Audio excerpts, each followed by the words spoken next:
మేడిపల్లి స్వాతి మృతదేహాల భాగాల కోసం డిఆర్ఎఫ్ బృందాలు గాలిస్తున్నాయి.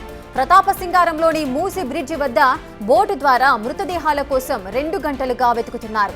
మరోవైపు కామారెడ్డిగూడలో మహేందర్ రెడ్డి ఇంటి ముందు మృతురాలి కుటుంబ సభ్యులు ఆందోళన వ్యక్తం చేస్తున్నారు. తమ సోదరి మృతదేహం ముక్కలుగా ఇస్తే తీసుకోబోమంటూ చెబుతున్నారు. నిందితుడికి కఠిన శిక్ష వేయాలంటూ డిమాండ్ చేస్తున్నారు.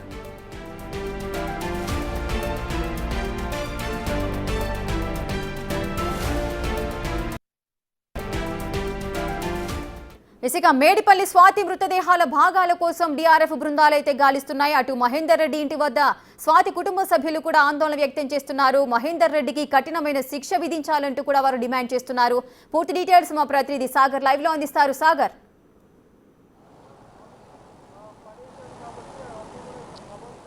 ఎస్ఏక 30 గంటలుగా మేడిపల్లి పోలీసులు ఇటు హైడ్రా డిఆర్ఎఫ్ బృందాల ఆధ్వర్యంలో స్వాతి మృతదేహానికి సంబంధించినటువంటి ఏదైతే విడి భాగాలనే వాటి కోసం ఇంకా సర్చ్ ఆపరేషన్ కొనసాగుతుంది. 30 గంటలుగా డిఆర్ఎఫ్ బృందాలు శ్రమించి ఏదైతే మహేందర్ రెడ్డి పడివేసిన స్థలంలోనే ప్రతాపసింగారం మూసి నది ఎక్కువగా అంటే ప్రవాహం ఎక్కువగా ఉన్న నేపథ్యంలో ఇక్కడి నుంచి ఏమైనా ముందుకెళ్ళిందా అని కూడా భావిస్తున్నారు. వేసిన స్పాట్లో ఏదైతే మహేందర్ రెడ్డి పడివేసిన స్పాట్లో మొత్తం 5గురు సంబంధించినటువంటి టీమ్ 2 డిఆర్ఎఫ్ బృందాలు ఈ సర్చింగ్ అనేవి కొనసాగిస్తున్నాయి. అయితే ప్రధానంగా ఈ బ్రిడ్జి పైకి మొన్న సాయంత్రం ఆయన పడివేసినట్లుగా కూడా చెప్తున్న నేపథ్యంలో 2 వైపులా కూడా ఇటు రైట్ సైడ్ లెఫ్ట్ సైడ్ 2 వైపులా కూడా హైడ్రా డిఆర్ఎఫ్ బృందాలు ఏదైతే గడియా ఏదైతే దాని పాతాల గడి అని అంటారు, ఆ కుక్కని లాగా ఉంటుంది, దాన్ని వేసి ఏదైతే ఆ కవర్స్ ఎక్కడ వేశారో ఆ ప్రాంతంలో అయితే ఇంకా సర్చ్ ఆపరేషన్స్ కొనసాగిస్తున్న పరిస్థితి కనిపిస్తుంది. విడి భాగాలు కాళ్ళు చేతులను ముక్కలుగా చేసి దాదాపు 4 సంచులలో తను ప్యాక్ చేసి ఒక సంచిలో ఇక్కడికి తీసుకొచ్చి పడేసినట్లుగా, బైక్ పైన వచ్చి పడేసినట్లుగా కూడా 3 సార్లు ఆయనే ఇక్కడికి తీసుకొచ్చి పడేసినట్లుగా కూడా ఇటు పోలీసుల దర్యాప్తులో తెలిసింది. సో ఈ నేపథ్యంలో మేడిపల్లి పోలీసుల ఆధ్వర్యంలో ఎస్ఐ పర్యవేక్షణలో డిఆర్ఎఫ్ బృందాల సర్చ్ ఆపరేషన్ కొనసాగిస్తున్నారు. నిన్న మనం చూస్తున్నటువంటి ఈ వైపుగా ఇటు ముందుకు ఇటు వెళ్తున్న మూసి ప్రవాహం వైపుకు కూడా 2 కిలోమీటర్ల మేర డిఆర్ఎఫ్ బృందాలు సర్చింగ్ చేశాయి. ఆ పక్కన ఉన్నటువంటి చెట్లకు కానీ, ఎందుకంటే కవర్లలో సంచులలో పడివేసిన నేపథ్యంలో మరి ఆ రాళ్ల పరిసర ప్రాంతాల్లో లేదంటే ఆ చెట్లకు ఏమైనా తగిలి అక్కడ ఆగాయా అన్న అంశం పైన కూడా నిన్న డిఆర్ఎఫ్ బృందాలు 2 బృందాలుగా కూడా సర్చ్ ఆపరేషన్ కొనసాగుతున్నాయి. ఈరోజు ఉదయం 9 గంటల నుంచి కూడా డిఆర్ఎఫ్ బృందాలు ఈ సర్చింగ్ చేస్తున్న పరిస్థితి కనిపిస్తుంది. సో ఇంకా మృతదేహానికి సంబంధించినటువంటి ఆ భాగాలు ఇంకా దొరకకపోవడంతో కొంత అటు కుటుంబ సభ్యులు ఆందోళన వ్యక్తం చేస్తున్నారు. ఓన్లీ ముండెంకి సంబంధించిన డెడ్ బాడీని మేము అంత్యక్రియలు చేయమంటూ కూడా ఆ కుటుంబ సభ్యులు మాకు న్యాయం అయ్యేంత వరకు మేము పోరాటం చేస్తాం, అంత్యక్రియలు కూడా అత్తవారింటి కుటుంబ సభ్యులు చేయాలంటూ కూడా వాడు డిమాండ్ చేస్తూ అటు గ్రామంలో కామారెడ్డిగూడకు సంబంధించినటువంటి వికారాబాద్లో ఉన్నటువంటి గ్రామంలో కూడా కొంత ఉద్రిక్తత పరిస్థితి నెలకొంది. పోలీసులు ప్రత్యేక భద్రతను ఏర్పాటు చేశారు, ఎలాంటి ఘటనలు చోటు చేసుకోకుండా. ఇటు మరోవైపు మూసీ ప్రాంతంలో అయితే ఇంకా సర్చింగ్ కొనసాగుతుంది. 30 గంటలు ఇప్పటికీ 30 గంటలుగా కూడా సర్చ్ ఆపరేషన్ కొనసాగుతున్న నేపథ్యంలో ఇంకా భాగాలకు సంబంధించినటువంటి సర్చింగ్ కొనసాగుతుంది. ఒకసారి ఎస్ఐ గారు ఉన్నారు, ఒకసారి అడుగుదాం. అంటే ఓన్లీ సర్చ్ ఆపరేషన్ ఎన్ని గంటలుగా జరుగుతుంది జనరల్గా? నిన్న మార్నింగ్ నుంచి జరుగుతుంది. ఓకే, అంటే ఇదే ప్రాంతంలో వేసినట్టు నిన్న చెప్పారు కదా డిఆర్ఎఫ్ వాళ్ళు, ఇంకా ఎన్ని గంటలు కొనసాగే అవకాశం ఉంది? అంటే ఈరోజు సాయంత్రం వరకు చేస్తారా ఇది? ఈరోజు ఈవినింగ్ వరకు. ఓకే, సాయంత్రం వరకు కూడా ఇంకా ఈ సర్చ్ ఆపరేషన్ కొనసాగే అవకాశం ఉంది. డిఆర్ఎఫ్ బృందాలు ఇప్పటికే 5 మంది సభ్యులతో ఏదైతే పాతాల గడియకు సంబంధించినటువంటి ఆ ఎక్విప్మెంట్తోనే ఇప్పటి వరకు చేస్తున్నారు. బోటు సర్చింగ్ అనేది నిన్న కొంతవరకు అక్కడ ప్రయత్నం చేసినప్పటికీ రాళ్ళు ఇవన్నీ ఉన్న నేపథ్యంలో కొంత ఆ బోట్ మిషన్కి ఇబ్బంది జరుగుతున్న నేపథ్యంలో దాని ద్వారా చేయడం లేదు. ఓన్లీ దీని ద్వారానే సంఘటన ఏదైతే మహేందర్ రెడ్డి వేసినటువంటి ప్రాంతంలోనే సర్చింగ్ కొనసాగిస్తున్నారు. ముందు వైపు 2 కిలోమీటర్ల వరకు నిన్న సర్చ్ ఆపరేషన్ చేసిన నేపథ్యంలో అక్కడ దొరకని నేపథ్యంలో ఇక్కడ ఏమైనా చిక్కుకొని ఉన్నాయా అని చెప్పి దాదాపు 2 మీటర్ల లోతు ఉంటుంది. భారీ పెద్ద చేపలు కూడా ఈ మూసీకి సంబంధించినటువంటి ప్రాంతంలో ఉంటాయని చెప్తున్నారు.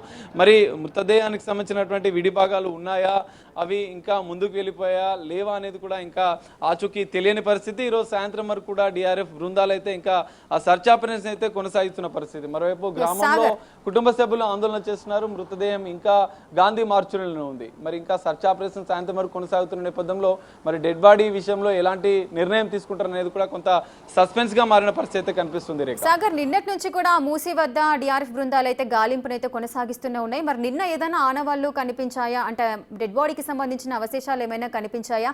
అంటే మూసి ప్రవాహం కూడా ఎక్కువగా ఉన్న నేపథ్యంలో ముందుకు వెళ్లే పరిస్థితి కూడా ఉంటుంది. 2 కిలోమీటర్స్ మేర కూడా గాలింపు చర్యలు చేపట్టారు అంటున్నారు. మరి అవి లభించే పరిస్థితి ఉందా? అసలు డిఆర్ఎఫ్ సిబ్బంది ఏమంటున్నారు? అటువంటి ఆనవాళ్ళు ఏదైనా కనిపించే అవకాశం ఉందని చెప్తున్నారా? రేఖ మనం చూడొచ్చు, ఇక్కడ ఇది ఉప్పల్ మేడిపల్లి నుంచి ఇటు ఫిర్దాజిగూడ నుంచి వచ్చే రూటు. ఈ రూట్లోనే మహేందర్ రెడ్డి 3 సార్లు ద్విచక్ర వాహనంపై వచ్చాడు. ఈ బ్రిడ్జి పైకి మధ్యలో వచ్చి అటువైపు ఒక బ్యాగు, ఇటువైపు మిగతా 3 బ్యాగులు వేశారు. సో డిఆర్ఎఫ్ బృందాలు నిన్న మార్నింగ్ నుంచి కూడా పోలీసుల పర్యవేక్షణలో ఈ సర్చ్ ఆపరేషన్ అనేది కొనసాగిస్తున్నారు. ఏదైతే మహేందర్ రెడ్డి వేసిన ప్రాంతంలోనే ఆ పాతాల గడియకు సంబంధించిన ఎక్విప్మెంట్ని వేసి మరి వాళ్ళు ఎంత లోతు 2 మీటర్ల లోతు ఉంటే అప్పటి వరకు కూడా అంతవరకు కూడా వాళ్ళు తీసే ప్రయత్నం చేస్తున్నారు. కానీ ఇక్కడ అలాంటి ఆనవాళ్ళు దొరకడం లేదని చెప్పి కూడా డిఆర్ఎఫ్ వాళ్ళు చెప్తున్నారు. ఇంకా ముందుకి ప్రవాహం ఎక్కువగా ఉన్న నేపథ్యంలో, ఎందుకంటే రీసెంట్గా ఇటు గేట్లు ఓపెన్ చేసిన నేపథ్యంలో మూసి ప్రవాహం అనేది ఎక్కువగా ఉంది. ఇక్కడ నుంచి ఫ్లోటింగ్ కూడా మనం చూడొచ్చు. ముందు వైపు 2 కిలోమీటర్ల మేర అటువైపు కూడా ఒడ్డుకి ఏమైనా వచ్చిందా, రాళ్ల వైపుకి ఏమైనా ఆ సంచులు ఆ కవర్లు ఏమైనా తట్టుకొని ఉన్నాయని కూడా నిన్న డిఆర్ఎఫ్ బృందాలు సర్చింగ్ చేశాయి. సో అటువైపుగా ఎలాంటి ఆనవాళ్ళు లేకపోవడంతో మరోసారి ఈరోజు ఉదయం 9 గంటల నుంచి కూడా డిఆర్ఎఫ్ బృందాలు ప్రత్యేకంగా ఆ ఎక్విప్మెంట్తో ఇంకా సర్చింగ్ కొనసాగిస్తున్నారు. 2 వైపులా ఆ ఎంత లోతు ఉంటుందో అంత లోపుని ఆ పాతాల గడి అనే ఎక్విప్మెంట్ని పంపించి వాళ్ళు దాన్ని తీస్తూ ఇంకా చెక్ చేస్తున్న పరిస్థితి. సో మరి ఆ మృతదేహానికి సంబంధించినటువంటి విడి భాగాల ఆనవాళ్ళు అనేది ఇక్కడే ఉన్నాయా, ముందుకు వెళ్ళా? ఎందుకంటే ముందుకు వెళితే మాకు జనరల్గా ఐడియా ఉంటుంది ఆ ప్రవాహానికి సంబంధించినటువంటి అటువైపుకు కానీ వచ్చే అవకాశం ఉంటుంది. కానీ అవన్నీ అక్కడ మాకు కనిపించలేదు. కాబట్టి మరోసారి డిఆర్ బృందాలు మహేందర్ రెడ్డి పడవేసిన ప్రాంతాల్లోనే ఆపరేషన్ చేస్తున్నారు. సాయంత్రం వరకు కూడా ఈ సర్చ్ ఆపరేషన్ కొనసాగుతుందని చెప్తున్నారు. ఇటు మృతదేహానికి సంబంధించినటువంటి అంటే మొండెం ఇంకా గాంధీ మార్చుల నుండి కుటుంబ సభ్యులు నిరాకరిస్తున్న పరిస్థితి. పాతాల గడి అని చెప్తున్నారు. సో ఎక్విప్మెంట్ కి సంబంధించి ఒకవేళ దానికి మృతశేషాల అవశేషాలు లభించకపోతే పరిస్థితి ఏంటి? మరి డిఆర్ఎఫ్ దగ్గర వేరే ప్లానింగ్ ఏదైనా ఉందా అవశేషాలను గాలింపు కోసం? రేఖ ఖచ్చితంగా ఇప్పుడు మనం చూడొచ్చు ఆ కుక్కెన ఏదైతే దానికి తట్టి వస్తుందా లేదా అనేది ఇంకా వాళ్ళు చెప్పలేకపోతున్నారు. ఎందుకంటే ఇది ప్రవాహం ఎక్కువగా ఉంది, లోతు ఎక్కువగా ఉంటుంది.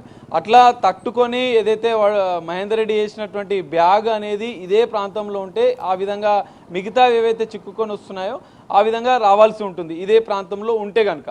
కానీ అవి ఇక్కడ ఉన్నాయా లేవా అనేది తెలియని పరిస్థితి. హైడ్రా డిజాస్టర్ రెస్పాన్స్ ఫోర్స్ భారీ వాహనాన్ని బోటును కూడా సిద్ధం చేసింది. కానీ ఇక్కడ ఆ బోట్ ఆపరేషన్ అనేది చేసే పరిస్థితులు లేదని చెప్పి డిఆర్ఎఫ్ వాళ్ళు చెప్తున్నారు. బోట్ ఆపరేషన్ చేసే మధ్యలో రాళ్ళు ఉన్నాయి. సో 1 మీటర్ వరకు కూడా అది లోతుగా ఆ మిషన్ ఎక్విప్మెంట్ ఉంటుంది, బోటు డ్యామేజ్ అయ్యే అవకాశం ఉంటుంది. కాబట్టి మేము ఆ ఆపరేషన్ అనేది ఇంకా చేయలేకపోతున్నాం. ఎందుకంటే ప్రవాహం ఎక్కువగా ఉంది. ఇంకా పరిస్థితులు మళ్ళీ ప్రమాదకరంగా మారే అవకాశం ఉన్న నేపథ్యంలోనే ఈ ఎక్విప్మెంట్తో మాత్రమే ప్రస్తుతం సర్చ్ ఆపరేషన్ చేస్తామని చెప్పి కూడా ఇటు డిఆర్ఎఫ్ బృందాలు చేస్తున్నాయి. నిన్న దాదాపు 2-3 బృందాలు సర్చ్ ఆపరేషన్ చేశాయి. ఇక్కడ ఉన్నటువంటి 2 ప్రాంతాల్లో ఇటువైపు రైట్ సైడ్ లెఫ్ట్ 2 ప్రాంతాల్లో కూడా వీళ్ళు చేసిన పరిస్థితి. సో ఇంకా సాయంత్రం వరకు కూడా చేస్తామని చెప్తున్నారు. మరి 30 గంటలు గడిచిన నేపథ్యంలో ఇంకా ఆ అవశేషాలు అనేది మృతదేహానికి సంబంధించినటువంటి భాగాల ఆనవాళ్ళు ఉన్నాయా లేనా అనేది కొంత ప్రశ్నార్థకంగా మారిన పరిస్థితి అయితే కనిపిస్తుంది. మరి ఈ రోజు సాయంత్రం వరకు కూడా సర్చ్ ఆపరేషన్లో ఆ బాడీకి సంబంధించినటువంటి ఆనవాళ్ళు దొరుకుతాయా లేదా అనేది చూడాలి.